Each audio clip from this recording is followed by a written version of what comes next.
तो अगर आपके बच्चे रोटी सब्जी नहीं खाते हैं और आपको काफी टेंशन होती है तो उन्हें आज ये रोल बनाकर खिलाइए जो सबसे ज्यादा हेल्दी है, प्रोटीन रिच है और इसमें हमने ना तो मैदा डाला है ना ही आटा डाला है। इसे खाते ही बच्चे बर्गर पिज्जा खाना भूल जाएंगे और आपको हफ्ते में 3 से 4 बार इसे बनाने की डिमांड करेंगे। बहुत हेल्दी रेसिपी है, जरूर ट्राई कीजिए। इससे पहले हमें मिक्सर के जार में 2 कप सूजी लेना है और आधा कप हम पोहा डालेंगे और इसे पीस लेना है। अगर सूजी का फाइन पाउडर नहीं होता है तो कोई बात नहीं, लेकिन पोहा अच्छे से पीसा हुआ होना चाहिए। अब इसे हमें एक बोल में ट्रांसफर करना है और टेस्ट अकॉर्डिंग नमक डालकर मिलाना है। अब इसका आटा लगाने के लिए हमें एकदम गर्म पानी लेना है जिससे सूजी अच्छे से भीग जाएगी, फूल जाएगी और सॉफ्ट हो जाएगी। अब अच्छे से मिक्स करने के बाद हमें हाथों की मदद से इसका आटा लगाना है। दोस्तों, आपने बाजार की फ्रैंकी रोल तो बहुत खाई होगी जो कि मैदे से बनती है, लेकिन आज हमने बिल्कुल भी मैदे का इस्तेमाल नहीं किया है। ये जो सूजी और पोहे का आटा है ना, बिल्कुल मैदे के आटे की तरह ही लगेगा, किसी को पता ही नहीं चलेगा कि ये सूजी और पोहे का आटा है। अब हम बनाएंगे मेयोनीज, चाहे तो आप इसे चीज स्प्रेड भी कह सकते हैं, जो बनेगा होममेड पनीर से। तो मैंने पनीर लिया है जो कि प्रोटीन रिच होता है और लिया है दही जिसमें कैल्शियम की मात्रा भरपूर होती है और ये बच्चों के लिए बहुत ही हेल्पफुल होता है। तो यहाँ पर देखिए हमने इसे पीसा है तो बिल्कुल ये वेज मेयोनीज की तरह या फिर आप कह सकते हैं चीज स्प्रेड की तरह लग रहा है और बहुत ही रिच और क्रीमी है। तो आप बाजार का मेयोनीज जो हार्मफुल होता है उसे छोड़कर ऐसी डिप या ऐसी सॉस बनाइए, बच्चे बड़े ही शौक से खाएंगे।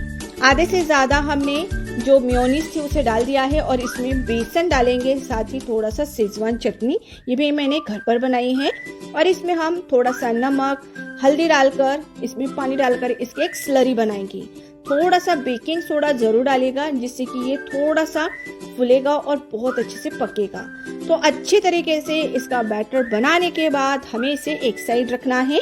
तो आज का नाश्ता इतना ज्यादा हेल्दी और टेस्टी बनेगा कि बच्चे हफ्ते में 3 से 4 बार इसी की डिमांड करेंगे और पिज्जा बर्गर खाना भूल जाएंगे। अब यहाँ पर मैंने ले लिया है सब्जियां, तो पत्ता गोभी, शिमला मिर्च, टमाटर, प्याज, पनीर और स्वीट कॉर्न लिया है। वैसे आपके पास जो सब्जियां हो वो आप ले सकते हैं। अब इसमें डालेंगे हम टमाटो केचप। मैंने घर का टमाटो केचप भी बनाया था लेकिन वो खत्म हो चुका है। और साथ ही मैंने शेजवान चटनी, साथ ही पिज्जा सीजनिंग और चिली फ्लेक्स ऐड करके इसे मिक्स कर लिया है। तो ये हमारी बिना ऑयल की स्टफिंग तैयार हो चुकी है जो सिर्फ और सिर्फ सब्जियों से भरपूर है।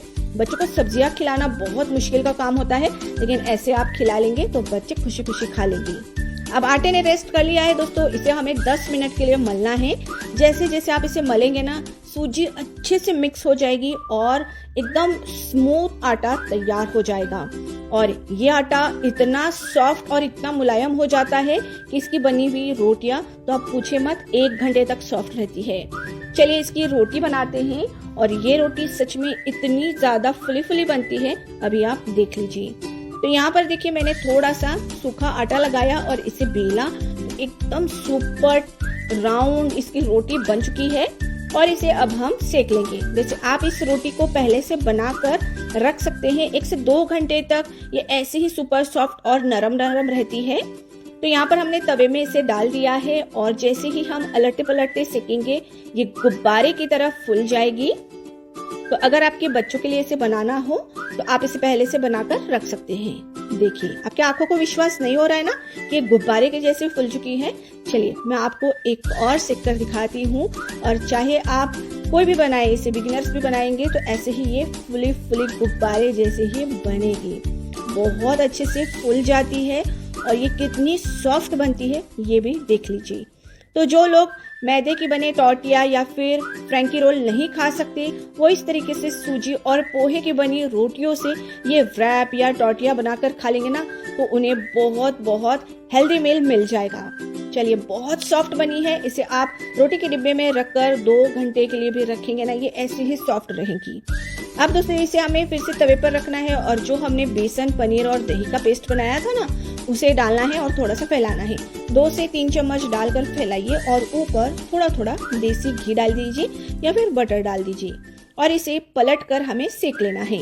अब जैसे ही आप सेकेंगे ना तो ये जो बेसन, पनीर और जो दही था ना, इतनी अच्छे से पक जाता है, ये इतना सॉफ्ट और टेस्टी लगता है। खाने में ये रोल बहुत बहुत चटपटा और मजेदार लगता है। इसके ऊपर हमें ये हमारी स्टफिंग डालना है जो कि सब्जियों से भरपूर है और जो हमने दही और पनीर को पीसा था ना, वो बिल्कुल मेयोनीज जैसा काम करेगा। इसे आपको एक पाइपिंग बैग में डालना है और इसके ऊपर देखिए इस तरीके से डिजाइन करना है। वैसे आप इसे चम्मच से भी डाल सकते हैं। तो यहाँ पर देखिए इस रोल को बनाने के लिए हमने कितनी हेल्दी चीज़ें इस्तेमाल की है। अगर आपके बच्चे रोटी सब्जी नहीं खाते हैं, उन्हें ये रोल बनाकर खिलाइए, वो आपसे बार बार इसकी डिमांड करेंगे और उन्हें भरपूर पोषण भी मिलेगा। तो है ना, बहुत ही हेल्दी रेसिपी। वैसे आप इस रोल को सेम तरीके से रोटी के आटे से भी बना सकते हैं, अगर आपको सूजी वाला मेथड नहीं करना है तो। और इस रोल को बनाकर अपने बच्चों को जरूर खिलाना। आपकी शिकायत दूर हो जाएगी कि मेरे बच्चे रोटी सब्जी नहीं खाते हैं। वो आपसे हफ्ते में 3 से 4 बार इसी की डिमांड करेंगे, ये मेरी गारंटी है। बहुत ही चटपटा, मजेदार और काफी हेल्दी ये रोल है। तो कैसी लगी आपको ये यूनिक और बिल्कुल नई रेसिपी, कमेंट करके जरूर बताना। रेसिपी अच्छी लगे तो इसे लाइक और शेयर करना ना भूलना।